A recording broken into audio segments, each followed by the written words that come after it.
سعودي عربستان افغانستان سره تازه او نوې د څه شی مرسته وکړله. ولسمشر غني د دې مرستې په مقابل کې څه وویل، هر څه راسره په ویډیو کې وګورئ. ګرانو لیدونکو السلام علیکم. د افغانستان د اسلامي جمهوریت جمهور رئیس محمد اشرف غني نن له غرمې مخکې د سعودي عربستان له لورې د قرآن عظیم شان د 100,000 ټوکونو د هدیې په مراسمو کې چې په چهار چنار ماڼۍ کې جوړه شوې وه ګډون او وینا وکړه.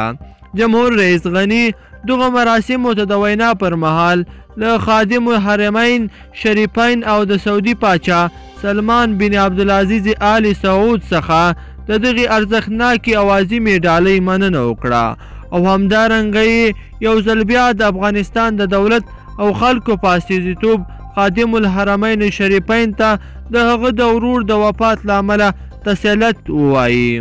محمد اشرف غني د افغانستان او سعودي عربستان اړیکې تاریخي، دوامدارې او دوستانه وبللې او څرګنده یې کړه دغه 100,000 ټوکه قرآن مجید او په پښتو او دري ژبو چاپ شوی تفسیر شریف به د واضح ارزونې او پلان له مخې وویشل شي. جمهور رئیس غني وویل خادم الحرمین شریفین د برحقه جهاد پر مهال چې ولیعهد له افغان مجاهدینو سره پام وړ مرستې کړې او له افغانستان څخه ښې خاطرې لري. هغه د عیدګاه، پل خشتي، شاد و شمشیري او نورو جامع جوماتونو بیارغونې ته په اشارې وویل د جوماتونو جوړولو او بیارغونې ته 40 میلیونه ډالره بودیجه ځانګړې شوې ده. محمد اشرف غني دا هم وویل په پروان کې د امام ابو حنیفه رحمه الله مرکز تر کار لاندې نیول شوی دی او نور دینی مراکز به هم ورغول شي. هغه زیاته کړه افغانستان د مذاهبو د همکارۍ، همزیستۍ، اتفاق او اتحاد ځلانده تاریخ لري.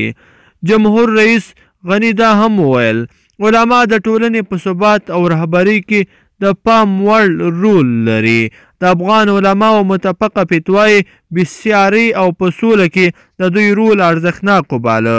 همدارنګه د افغان سولې په برخه کې د اندونیزیا، سعودي عربستان د علماو د مکې مکرمې او مدینې منورې د خطیبانو د برحقه دریځ قدرداني هم وکړله.